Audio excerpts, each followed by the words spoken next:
এই দেখো সকাল সকাল নিয়ে এসেছি। এই হচ্ছে ঘি লাগানো সব রুটি, এই হচ্ছে আলু চচ্চড়ি, চা, নো বিস্কিট। এই হচ্ছে অয়নের রুটি তরকারি, আর এই হচ্ছে অয়নের চা। ভর ভরকে কাঁচা লঙ্কা দিয়ে দিয়েছি, কাঁচা লঙ্কা দিয়ে রুটি। কতদিন বাদে খাপলি আটার রুটি, একদম ফোলা ফোলা। দেখো আবার চামচটা ফেলে দিও না।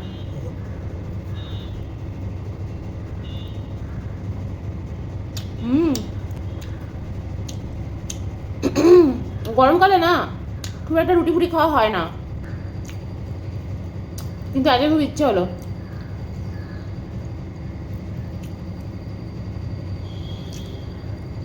কালকে থেকেই ইচ্ছে হয়েছে আমি একটু পেঁয়াজ নিয়ে আসি, আজকে পেঁয়াজ খেতে পারবো।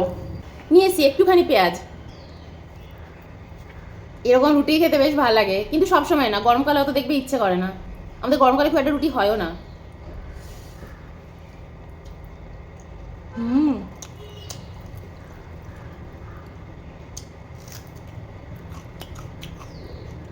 এখনকার দিনে দেখবে, আমি এটা মানে নিজের মনে চলছে তাই বলছি, এখনকার দিনে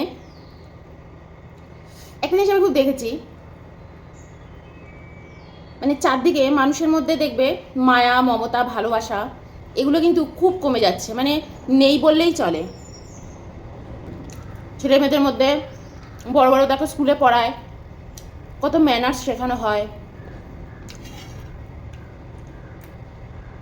কখন থ্যাংক ইউ বলতে হবে, কখন সরি বলতে হবে।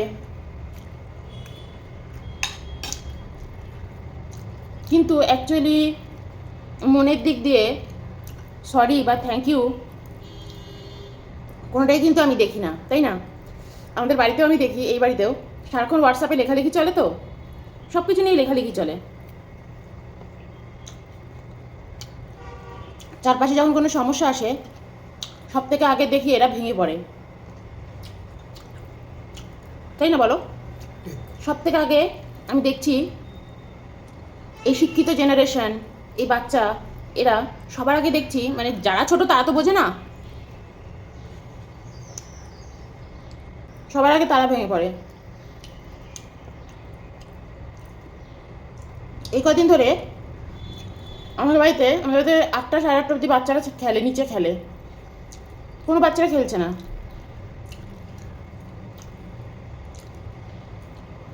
পরীক্ষা চলছে কি চলছে না আমি জানি না, পরীক্ষা চললেও ওরা খেলে, সব সময় ওরা খেলে, কিন্তু বাড়ির আবহাওয়াটাই না এমন একটা হয়ে রয়েছে, তোমাদের কি বলবো, যেন কিছু একটা হয়ে গেছে।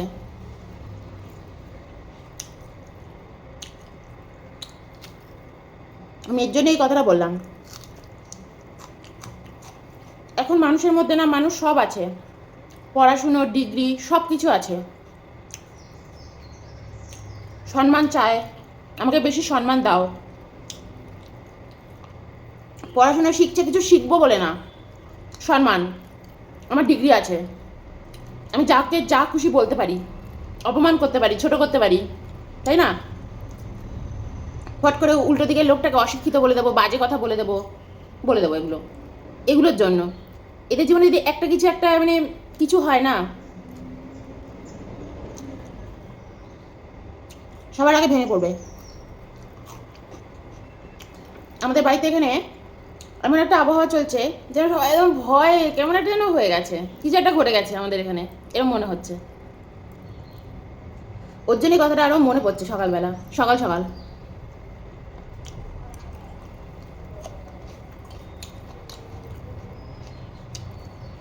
আমি কয়েকদিন ধরে একটা কথা খুব ভাবছি, তোমাদেরকেও বলবো।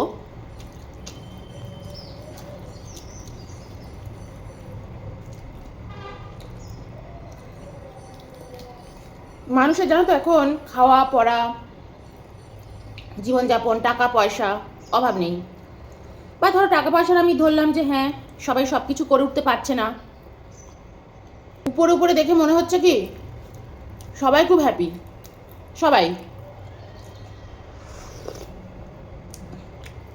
আমি ডান হাতে চায়ের কাপটা নিলাম, আমি দু হাতে এরকম খেতে আমার খুব অসুবিধা হয়, আমার ভালো লাগে না। তো মানুষকে দেখলে মনে হয় মানুষ উপরে উপরে কত হ্যাপি, সবার কাছে সব কিছু আছে, আবার যার কাছে যেটা নেই সে আবার অন্যের কাছে সেটা দেখলে আরও দুঃখ পেয়ে যায়, তাই না? সবার কিন্তু এখন সব কিছু চাই।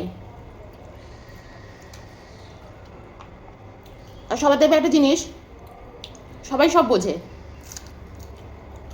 মানে এরকম একটা ব্যাপার, আমি সব বুঝি, আমি সব জানি।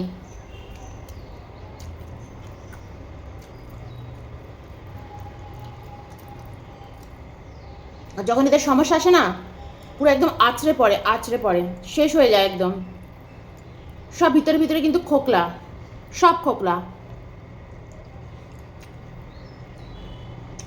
কোনো স্কুল ইনস্টিটিউট এদের কিচ্ছু শেখাতে পারবে না। আর যদি উপরে উপরে তোমাদের ম্যানার্স শেখাই, তুমি শুধু সরি আর থ্যাংক ইউটা জানো কখন আমাকে বলে কাজ সেরে বেরিয়ে যেতে হবে। ভিতরে তোমার মধ্যে কি সত্যি কোনো ফিলিংস তৈরি হচ্ছে ছেলে মেয়েদের মধ্যে বা কারোর মধ্যে? সত্যি কি সবাই তৈরি করতে পারছে? এই নিউ জেনারেশন বলো বা ধরে আমাদের বয়সী আমরা যারা দেখি, আমি তো আমাদের বয়সী অনেককে দেখি, আমার থেকে অনেক বড়দেরও অনেককে দেখি, একটু কিছু হলো ভেঙে চুরে গেল মানসিকভাবে। অনেকে আমরা ভাবে কি যে যারা খুব এক্সপিরিয়েন্স, পড়াশুনো শিখেছে, হ্যাঁ, এখন আবার অনেকে কি যেন বলে থেরাপি নিতে চলে যায়। ধরো আমার ঘরে কোনো অশান্তি চলছে, আমার জীবনে কোনো অশান্তি চলছে, ইভেন ডক্টররাও বলে দেয় যে আপনি কোনো এরকম কারোর সাথে কথা বলুন, সাইকোলজিস্টের সাথে কথা বলুন। তারা খুব এক্সপিরিয়েন্সড। তারা কিসের এক্সপিরিয়েন্সড? তারা পড়াশুনো শিখে এক্সপিরিয়েন্স। তাদের কাছে গিয়ে যদি কোনো লাভ হয় খুব ভালো, তোমার কাছে পয়সা আছে। কিন্তু আমার মনে হয় জীবনে যাদের অভিজ্ঞতাই নেই কোনো কিছুর, সমস্যাতে পড়েও নি, অভিজ্ঞতাও নেই, উঠে কীভাবে দাঁড়াতে হয় তারা জানেও না, তারা তোমাকে উপরেই সব কিছু শোনাবে, উপরেই তোমাকে সব কিছু নলেজ দেবে। এমনি নলেজ তারা দিতে পারবে না, এটা আমার মনে হয়।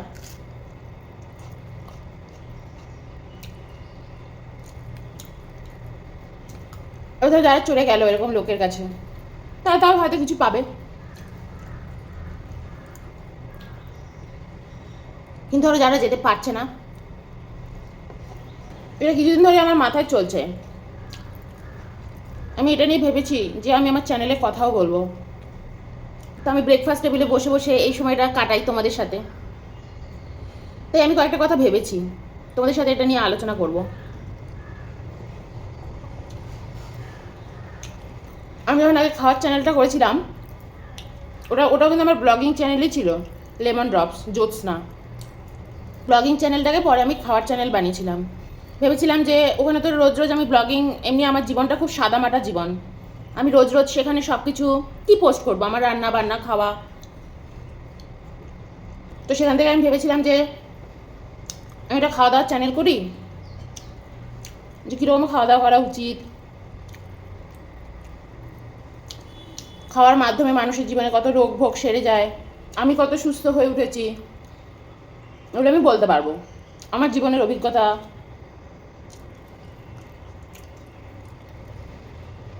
ওই ভেবেই কিন্তু আমি চ্যানেলটাকে খাওয়ার চ্যানেল বানিয়েছি, এবং এখনও সেটা করছি, ভবিষ্যতে আমার করার ইচ্ছা আছে। খেতে বসে খাওয়া দাওয়া নিয়েই কথা বলা, খাওয়া দাওয়ার মধ্যে দিয়ে কীভাবে রোগ সারানো যায়। আমি ছোটোবেলায় কীরকম ছিলাম, আমার জীবনের গল্প, আমার জীবনের অভিজ্ঞতা একদম পরিপূর্ণ আমার জীবনটা। আমার মা হচ্ছে টিচার, বাবা ছিলেন ইঞ্জিনিয়ার, আমাদের পরিবারের সবাই মোটামুটি সরকারি চাকরি করেছে। আমাদের পরিবারটা একটু অন্য রকমের। আমার বড় পিসি একজন মেট্রন ছিলেন, তো আমার সেজ পিসিও একজন স্কুল টিচার ছিলেন, হাই স্কুলের টিচার কিন্তু। আমার মামা হচ্ছে গোল্ড মেডেলিস্ট, সে যাদবপুর বিশ্ববিদ্যালয় থেকে গোল্ড মেডেল পাওয়া, তারপর সে বাইরে গিয়ে চাকরি করেছে। তো আমাদের পরিবারের সবাই কিছু না কিছু মানে রয়েছে। সেরকম একটা পরিবার থেকে আমার বাবার আমাদের যে নিজেদের যে বাড়ি ছিল, সেখানে পুরো বাড়িতে লাইব্রেরি, দেওয়ালে লাইব্রেরি করা। আমার বাবা বই পড়তে খুব ভালোবাসতো, আমার দিদি ভাই বই পড়তে খুব ভালোবাসে। সেরকম পরিবার থেকে আমরা যখন হুট করে বাবা মারা যায়, আমি গঙ্গার পাড়ে চলে আসি। আমাদের পরিবারটা খুব সফিস্টিকেটেড একটা পরিবার, কিন্তু গঙ্গার পাড়ে যখন বাবা ভেবেছিল বয়সকালে, মানে রিটায়ার্ড হওয়ার পরে ওখানে একটা বাগান বাড়ি করবে, 2 মেয়ের বিয়ে দিয়ে দেবে, মানে আমি আমার দিদি ভাইয়ের বিয়ে দিয়ে দেবে। তারপর মা বাবা দুজন যখন রিটায়ার্ড হয়ে যাবেন, তখন ওই বাগান বাড়িতে মা আর বাবা দুজনে সুন্দর বাগান বাড়ি করে থাকবে, এটা আমার বাবার প্ল্যানিং ছিল। তার জন্য গঙ্গার পাড়ে জমি কিনে রেখেছিল আমার বাবা। তারপর তো আমার বাবা মারা যায়, আমার মা শ্বশুরবাড়ি থেকে চলে আসতে বাধ্য হয়। তো ওখানে বাবা যে টাকা পয়সা পেয়েছিল মৃত্যুর পর, কিছু টাকা পয়সা, সেখানে ওই বাড়িটা বানিয়েছে মা, ওখানে আমরা থেকেছি। তো হট করে ওরকম একটা বনেদি, মানে আমাদের বাড়িটা একটু অন্যরকম বাড়ি ছিল, ওরম বাড়ি থেকে একদম বলে না বাঁধা গরু ছাড়া পেয়েছি, আমি ওই রকম বাঁধা গরু ছাড়া পাওয়া, গঙ্গার পাড়ে এসে বাড়িতে থাকা, একা একা থাকা, তারপর আমার একটা অন্যরকম লাইফ। তো আমি কিন্তু নিচের তলার মানুষ, উপরের তলার মানুষ, সব রকম মানুষের সাথে আমি মিশেছি। ওই চ্যানেলে আমি তোমাদের সাথে একবার গল্প করেছিলাম, তখন আমি ক্লাস 8-এ পড়ি, আমি বটগাছের উপর থেকে গঙ্গায় লাফ মেরেছিলাম, ঠিক আছে। তখন সাঁতার কিন্তু জানতাম না, বন্ধুদের এদিকে বলে রেখেছি যে আমি সাঁতার জানি। তো এই গল্পটা আমি করেছিলাম, জলের মধ্যে পড়ে গিয়ে লোকনাথ বাবাকে ডেকেছিলাম। তো এই গল্পটা আমি করেছিলাম। তো আমার জীবনটা খুব মানে ভীষণই উথাল পাথাল একটা জীবন। আজ তোমরা আমাকে যেরকম দেখো, এরকম কিন্তু আমার জীবনটা কখনোই ছিল না।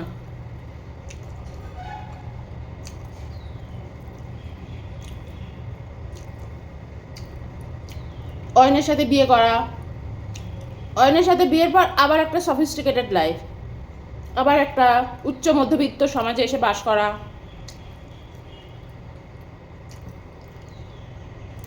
যাদের কাছে শুধু ম্যানার্স, এরা উপর উপরে শুধু ম্যানার্স, ভিতরে এদের কিচ্ছু নেই, সব খোকলা, হাই হ্যালো বাই। আমি এদের সাথেও মিশেছি। তো আমি উপরতলা থেকে নিচতলাতে আমি সব রকম মানুষের সাথে মিশে নিয়েছি। আমি প্রথমে প্রাইভেট স্কুলে পড়েছি, তারপর বাবার মৃত্যুর পর সরকারি স্কুলে ভর্তি হয়ে গেছি। কিন্তু আমাদের ওখানে সরকারি স্কুল খুব ভালো হয়, তোমরা জানোই, বড় সরকারি স্কুলেই মা ভর্তি করে দিয়েছেন। কিন্তু সেখানে পড়াশুনো করা, ইংলিশ মিডিয়াম থেকে সোজা সরকারি স্কুল। বাবা যেখানে ভেবেছিল মিলিটারি স্কুলে আমাকে ভর্তি করবে, বাবা তো কেন্দ্রীয় সরকারের আন্ডারে ছিল, সেরকম স্কুলে আমাকে ভর্তি করবে, ব্যারাকপুরে যে মিলিটারি ওখানে স্কুল আছে, তো ওখানে বাবা ভর্তি করবে ভেবেছিল, কেন্দ্রীয় স্কুল। তো এরকম অনেক গল্প আছে আমার জীবনে। আমার জীবনে খুব ওঠা পড়া। তারটা রুটি করে নিয়ে আসি, এসে চাটা খেয়ে নিয়ে তারপর তোমাদের সাথে আজকে অনেক কথা বলবো, গল্প করবো। দুটো রুটি করে নিয়ে চলে এসেছি। কী যেন বলছিলাম। তো এই কারণে না আমার জীবনটা খুব বৈচিত্র্যময়পূর্ণ।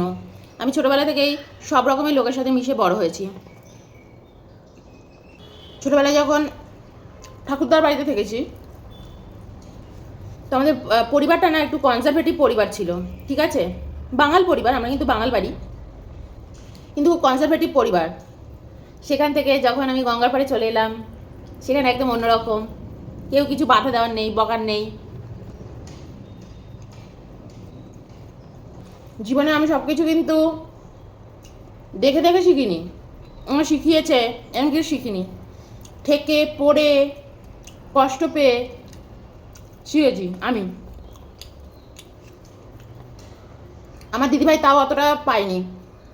আমার দিদিভাই সবসময় হচ্ছে বইয়ের মধ্যে ঢুকে ঢুকে যাওয়া মানুষ, সারাক্ষণ বই পড়ে, সারাক্ষণ বই পড়তো, এখনও পড়ে, এখন হচ্ছে কম পড়ে। ও হচ্ছে পুরো বই পাগল। ও যে ওকে লাইব্রেরি দিয়ে দেবে, ও একদিনে পুরো লাইব্রেরি ফাঁকা করে দেবে। আবার ডায়েরিতে বসে বসে সব লেখকদের নাম লিখে রাখতো, যাদের আবার পড়া হয়ে গেছে, যে যে লেখকদের পড়া হয়ে যেত তাদেরকে টিকমার্ক দিয়ে রাখতো, যে যে লেখকরা বাকি আছেন, যাদের গল্প এখনও পড়া হয়নি, যে যে গল্পের বই পড়া হয়নি, সেগুলোকে আবার ক্রস মার্ক দিয়ে রাখতো। ওর একটা পার্সোনাল ডায়েরি ছিল, যেটাও কাউকে দিত না দেখতে, আমি ওটা লুকিয়ে লুকিয়ে দেখতাম। তার জন্য হেভি মার খেয়েছিলাম। অয়নও বলে তুমিও পারো, তুমি এগুলো করতে? হ্যাঁ আমি করতাম। তো যাই হোক, আমার দিদিভাই হস্টেলে থেকে মানুষ হয়েছে, ও আবার একদম অন্যরকম মানুষ হয়েছে, একদম অন্যরকম, আমি একদম অন্যরকম। আমার দিদিভাইকে একটা কিছু বলবে এক্ষুনি কাঁদতে বসে যাবে, আমাকে কিছু বলবে উড়িয়ে দেবো একদম, ঠিক আছে, আমি হচ্ছে এরকম। তাই তো অয়ন, অয়ন ওরে, অয়নও দেখেছে, অয়নকে কিরকম সাদা মাটা, অয়নও কিন্তু ওরকম আমার দিদিভাইয়েরই মতন, সারাক্ষণ বই আর বই, শুধু বই পড়ে, শুধু বই পাগল। চারদিকে কি ঘটছে,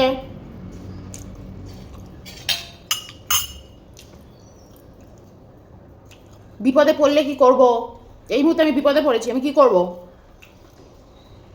অয়ন কিছু করতে পারবে না, অয়ন আর আমার দিদিভাই। কিন্তু কাগজপত্রের কাজ অফিসিয়াল কাজ, এগুলোতে আবার খুব অয়ন আমার দিদিভাই খুব ভালো। আমি আবার অতটা ভালো নই, অতটা না, ভালোই নই। ইভেন একটা ফর্ম ফিল আপ করতে গেলেও আমার খুব সমস্যা হয়ে যায়। এইসব কাজে অয়ন আর দিদিভাই খুব ভালো। মানে অফিসিয়াল যে কোনো কাজে, কোথাও ঘুরতে যাব, পুরো একটা ব্যবস্থা করা, কীভাবে সেখানে সুন্দর করে ঘুরবো, সমস্ত কিছু ওরা করতে পারে। কিন্তু ওখানে গিয়ে কীভাবে ঘুরবো, কী কী করবো না করবো, সেই প্ল্যানিং সব আমি করি। তো এই রকম ওরা হচ্ছে সব বইয়ের পাতার মধ্যে লোক এরা। আমি হচ্ছে বাস্তবকে দেখে বড় হয়েছি।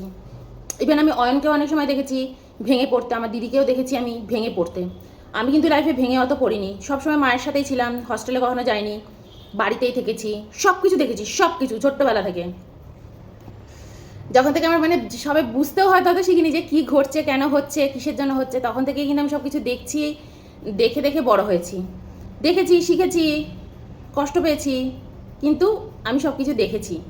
এই মানুষ মানে নিজেরই লোক সামনে কি মিষ্টি মিষ্টি কথা বলছে জানো, সবাই তাকে কত শ্রদ্ধা, কত ভক্তি, পিছনে গিয়ে ফটফট করে উল্টোপাল্টা কথা বলে দিচ্ছে, অন্য কথা বলছে, অন্য কথা, মানে অন্য টোন, অন্য কথা। আমি তো শুনে হা হয়ে যেতাম। ছোটোবেলা থেকে ধরো আমার মায়ের যে ধরো কারোর বাড়িতে আমাকে যেতে বলছে, আমি চট করে তার বাড়িতে যেতে পারতাম না। তাদের হয়তো বিশাল অবস্থা, বিশাল বড়লোক বনেদি বাড়ি, আমি যাচ্ছি না। মা অনেক সময় বলতো, হ্যাঁ তুই যাস না, ওরা আমাকে খুব ভালোবাসে, উনি আমাকে খুব ভালোবাসেন, তোকেও খুব ভালোবাসে, তুই কেন ওই বাড়িতে যাস না? আমি ফট করে মাকে বলে দিতাম, ওরা তোমাকে ভালোবাসে না, ওরা তোমাকে করুণা করে, করুণা। আমি যাই না, আমাকে কেউ করুণা করলে না তাকে একদম উড়িয়ে দেবো আমি, আমাকে একদম করুণা করতে এসো না। আমি খেতে পাবো না, কিন্তু আমি কারুর বড়লোকি চাল, বড়লোকি জিনিস আমি সহ্য করতে পারি না। মানে আমাকে এসে বেশি বড়লোক আমি দেখাতে যেও না। তুমি খুব ভদ্র বাড়ির লোক, খুব স্টেটাস বাড়ির লোক, তার জন্যই আমি তোমাকে রেসপেক্ট করবো, এসা নেই হোগা। আমার কাছে একজন রিক্সাওয়ালারও হেভি সম্মান। সে যদি আমার সাথে ভদ্র করে কথা বলে, আমাকে ভালোবাসে, সোনামনা করে আমাকে ডাকে। আমার যে রিক্সাওয়ালা ছিল ছোটোবেলায়, আমি যে রিক্সায় করে স্কুলে যেতাম, সেই রিক্সাওয়ালাদেরও আমি হেভি ভালোবাসি, এখনও ভালোবাসি, এখনও আমাদের তার সাথে খুব সুন্দর সম্পর্ক। রিক্সাটা একটা ধারে দাঁড় করিয়ে বিড়ি খেতে যেত আমার যে রিক্সাওয়ালা, মাঝে মাঝে। আমার তো অনেক বছর রিক্সা চেঞ্জও হয়েছে। তার মধ্যে একটা ছোটো গল্প করছি, মানুষকে আমি কীভাবে চিনি। আমি তো খুব ছোট। আমার সামনে আবার রিক্সাটা এরকম রডও দিয়ে দিত যাতে আমি পড়ে না যাই রিক্সা থেকে। ধরো সে একটা বিড়ি খেতে গেছে সাইডের দোকানে, ফেরার সময় আমার জন্য দুটো করে লজেন্স কিনে নিয়ে আসছে। কখনো সে ভুলছে না, আর কখনো সে আমার সামনে দাঁড়িয়ে বিড়ি খাচ্ছে না, দূরে চলে যাচ্ছে বিড়ি খেতে।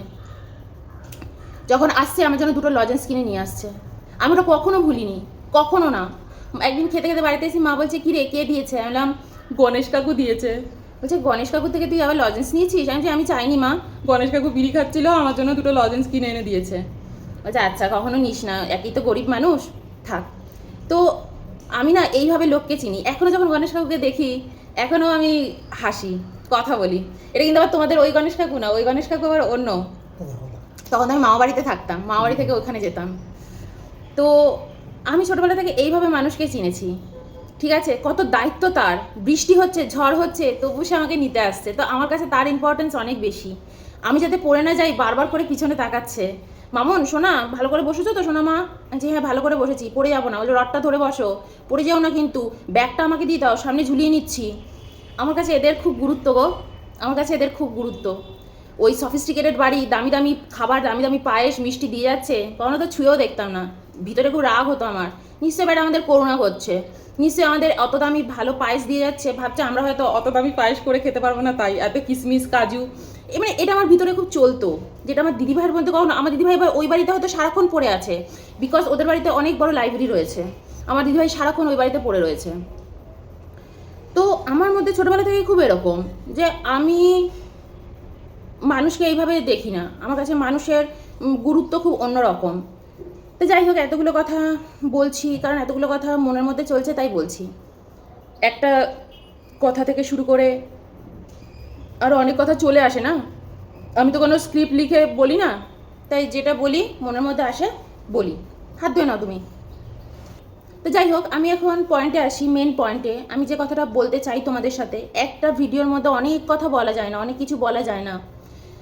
ছোট করে আমি নিশ্চয়ই তোমাদের সাথে গল্প করবো, আর গল্প করব, কথা বলবো, অভিজ্ঞতা শেয়ার করবো, এর জন্যই তো চ্যানেলটা করেছি। রোজ রোজ আমার খাওয়া পড়াও এত কিছু মানে নয় যে আমি সেগুলো তোমাদের সামনে তুলে ধরবো, বা আমার জীবনযাপনে এত কিছু শো অফ করার মতন সত্যি কিচ্ছু নেই।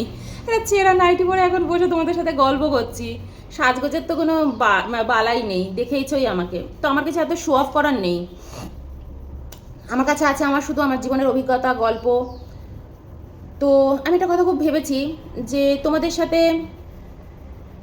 আমি আমার জীবনের অভিজ্ঞতা তো শেয়ার করবোই, ছোট ছোট করে গল্প করবোই, তার সাথে সাথে না আমি যখন ওই চ্যানেলে গল্প করতাম, খেতাম, তোমাদের মধ্যে থেকেই অনেকে আমাকে বলেছো যে অনেকের অনেক সমস্যা আছে, জীবনে অনেক সমস্যা, সেগুলি নিয়ে তোমরা আমার সাথে কথা বলতে চাও। তো আমিও এটা নিয়ে তোমাদেরকে সেই চ্যানেলেই বলেছিলাম যে হ্যাঁ আমি একটা চ্যানেল করব আলাদা করে, যেখানে আমি এই সমস্ত কিছু নিয়ে আলোচনা করব। কারণ মানুষের জীবনে খাওয়া পড়া কোনো কিছুর এখন অভাব নেই, টাকা পয়সাও রয়েছে ব্যাংক ভর্তি। মানুষের কাছে অভাব কি জানো? মানুষের ভিতরে, মনের মধ্যে অভাব। কেউ কারোর কথা শোনার নেই, কেউ কারোকে বোঝার নেই, বা কোনো একটা পরিস্থিতির মধ্যে পড়েছি, আমি কি করব, কিভাবে বেরোবো, তার জন্য তোমাকে এখন টাকা পয়সা প্রচুর খরচা করে কোনো না কোনো একজনের কাছে যেতে হবে। তারা তাদের মতন ওই একই সেশন, একই জ্ঞান, সবাইকে একই লেকচার তারা দিয়ে যাবে। আমি এরম লোক দেখেছি, আমি এরম লোকের কাছে গেছি, ঠিক আছে? তো দিয়ে যাবে, তোমার একটা সময় পরে মনে হবে কি এগুলো শুধু বইয়েরই পড়া, জীবনে এগুলো খুব একটা কাজে দিচ্ছে না। আবার অনেক সময় কাজে দিয়েও যায়, কিন্তু সকলে কি গিয়ে পৌঁছতে পারে? পারে না। তো তোমাদের মধ্যে থেকে আমাকে এরকম প্রস্তাব আগেও দিয়েছিলে, ওই চ্যানেলে দিয়েছিলে। তো আমি খুব ভাবছি এই চ্যানেলেও না আমি তোমাদের সাথে সমস্যা সমাধান এই নিয়ে না আমি কথা বলবো। আর তোমরাও চাইলে আমার সাথে তোমাদের সমস্যার নিয়ে কথা বলতে পারো। চাইলে তোমরা অন্য না মানে ফেক কোনো অ্যাকাউন্ট তৈরি করে ফেলতে পারো তোমাদের, যেখান থেকে তোমরা চাও না যে তোমাদের নাম বা তোমাদের কোনো কিছু আমি জানি বা কোনো কিছু করি, তো বা অন্য লোক জানুক, তোমরা একটা ফেক অ্যাকাউন্ট করে নিতে পারো নিজেদের ইউটিউবে। ফেক অ্যাকাউন্ট করে নিয়ে সেখান থেকে আমাকে প্রশ্ন করো, আমি সেরমভাবে তোমাদেরকে উত্তর দেবো, সেই নিয়ে আলোচনা করব। তোমাদের যদি একটা সমস্যা কথা বলো না, তাহলে 10টা লোক বুঝতে পারবে তাদের জীবনেও না সেরকম সমস্যা চলছে। আর আমি যখন আলোচনা করব না, তখন সেই 10টা লোকও কিন্তু শুনবে, 10টা লোকেরও সমস্যার সমাধান হবে জীবনে, বা তাদেরও মনে হবে যে হ্যাঁ আমি কিন্তু একা ভুগছি না, দুনিয়ায় শুদ্ধ লোক ভুগছে, বা এটা এই সমস্যাটা শুধু আমার হচ্ছে না, অন্যদেরও সাথে হচ্ছে। তো এই জিনিসগুলো খুব ইম্পর্ট্যান্ট। আর সমস্যায় পড়লেই যে সমাধান বার করতে হবে তা না, এরকম হচ্ছে এখান থেকে আমি কি করে বেরোবো। যেমন অনেকে এখন এমনও কথা বলে যে ধরো কারুকে, সে চাকরি করছে, সে ওকে বিয়ে করতে চাইছে, কিন্তু ভরসা পাচ্ছে না যে আমি কাকে বিয়ে করব। এ কি আমার মনের মতন হবে? 5 বছর বাদে ডিভোর্স হয়ে যাবে না তো? বা 2 বছর বাদে এর কোনো অন্য কোনো ধান্দা নেই তো? ধরো এই আমরা ভেবে ভেবেই অনেক সময় কিন্তু আমরা জীবনে এগোতে পারি না, জীবনে চলতে গিয়ে 10বার ভাবি, তাই না? তো এই নিয়ে আমরা কিন্তু, আমি এটা ভাবছি এই নিয়ে না আমরা আলোচনা করব। বা আমি যখন কোনো সলিউশন দেব, তোমাদের দিক দিয়েও যদি আরও বেটার কোনো সলিউশন থাকে, তোমরাও সেটা আলোচনা করবে, তোমরাও সেটা বলবে, কোনো পয়েন্ট যদি বাদ হয়ে যায়। আমি ওই চ্যানেলে প্রথমের দিকে প্রচুর প্রশ্ন পেতাম, প্রচুর সমস্যা পেতাম, কিন্তু খেতে খেতে না সেই সমস্যার সমাধান করা যায় না, খেতে খেতে অত কথা বলা যায় না, তার জন্য আমি চ্যানেলটা করেছিলাম। কিন্তু তারপর আমি না ভুলেও গেছি, মানে এই যে নিজের রোজকার জীবন, রোজকার সেগুলোই তোমাদের সাথে শেয়ার করি। তো আমিও এটা ভাবছি যে আমার নিজের অভিজ্ঞতা তো তোমাদের সাথে শেয়ার করবই, তার সাথে সাথে তোমাদের জীবনেও যদি কোনো সমস্যা থাকে সেগুলো তোমরা আমার সাথে আলোচনা করতে পারো। যারা হয়তো বিশাল বড় বড় ডক্টরদের কাছে গিয়ে পৌঁছতে পারছো না, টাকা পয়সা দিতে পারছো না, ঘরের মধ্যেই আছো, কথা বলার লোকের খুব অভাব, বা কথা বললেই যে আমি একটা সলিউশন পেয়ে যাব সেটার পাচ্ছ না, তো আমি ভাবছি আমি সেই রকম নিয়েই আমার চ্যানেলে রাখবো। কারণ দেখো, খাওয়া পড়া, কি খাচ্ছি, কি পরছি, কি জামা কাপড় ইউজ করছি, কি মুখে মেকআপ লাগাচ্ছি, এগুলো আছে এই জীবনের মধ্যে, ঠিক আছে? এগুলো হচ্ছে পুরো বাইরের একটা ব্যাপার, যেটা আমাদের জীবনে কোনো উপকার করে না, কোনো উপকার করে না। কিন্তু আমরা যদি সত্যিকারের ভালোভাবে বাঁচতে পারি না, আনন্দে বাঁচতে পারি না, কারোকে দেখানোর দরকার পড়ে না। আমি তখন কারোকে গিয়ে বলতেও চাই না যে দেখো দেখো আমি কত ভালো আছি, আমি কত লাকি, আমি কত ব্লেসড, বলতেও চাই না। আমি এখন মনে হয় যে আমি যে আনন্দে আছি এটা আমি একাই উপভোগ করি, আবার না জানি কার নজর লেগে যাবে আমার এই আনন্দ উপভোগ এইসবের মধ্যে, তাই না? তো আমি এটাই তোমাদেরকে সবসময় বলতে চাই যে এখন আমরা না সবচেয়ে সমস্যা আছি ভিতরে ভিতরে। আর এই ইউটিউবের জগতে আমি যবে থেকে এসছি, 18 সাল থেকে তো আমি ইউটিউব করছি। প্রথমে ভেবেছি আমি আমার ব্লগিং করব, এই করব ওই করব, করতে করতে না আমি বুঝেছি পুরো খোকলা, জানো তো, পুরো খোকলা। কোনো কিছু তুমি যা দেখছো না তা একদম সঠিক নয়। হাজব্যান্ড ওয়াইফ হয়তো নিজেরা নিজেদের ঠিক করে সময় পর্যন্ত দিতে পারে না, ঠিক আছে, পাত্তা পর্যন্ত দেয় না, কিন্তু যখনই ইউটিউবের চ্যানেলটা খোলে না, একে অপরকে জড়িয়ে ধরছে, একে অপরকে ভালোবাসছে, একে অপরকে খাইয়ে দিচ্ছে। এইসব দেখাচ্ছে কেন জানো? যে দেখো আমার হাজব্যান্ড আমাকে কত ভালোবাসে, আমার বৌমার প্রতি কত কেয়ারিং। তোমার ঘরে কি এরকম হাজব্যান্ড আছে?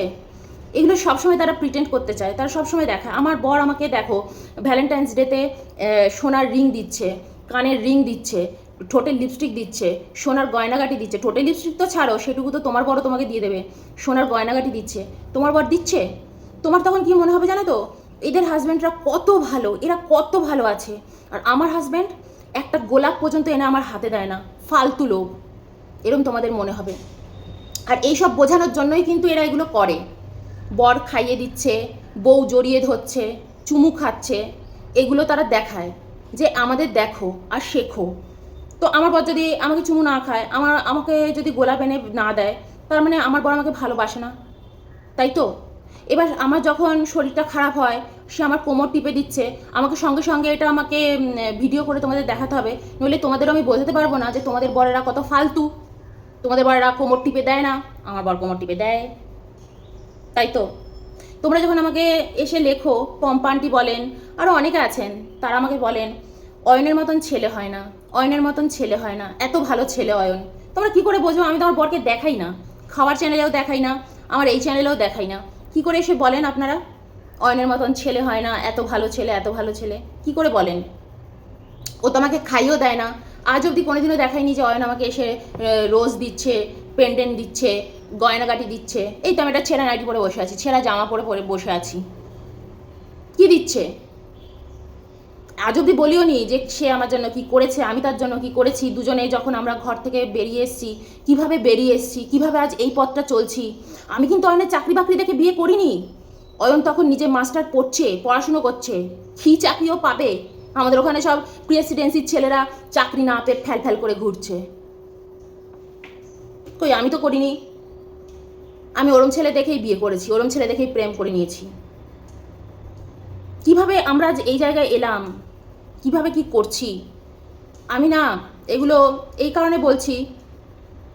আর যদি এমন একটা সমাজ আমরা বাস করি না, এখানে সব কিছু দেখনদারিত্ব চলছে।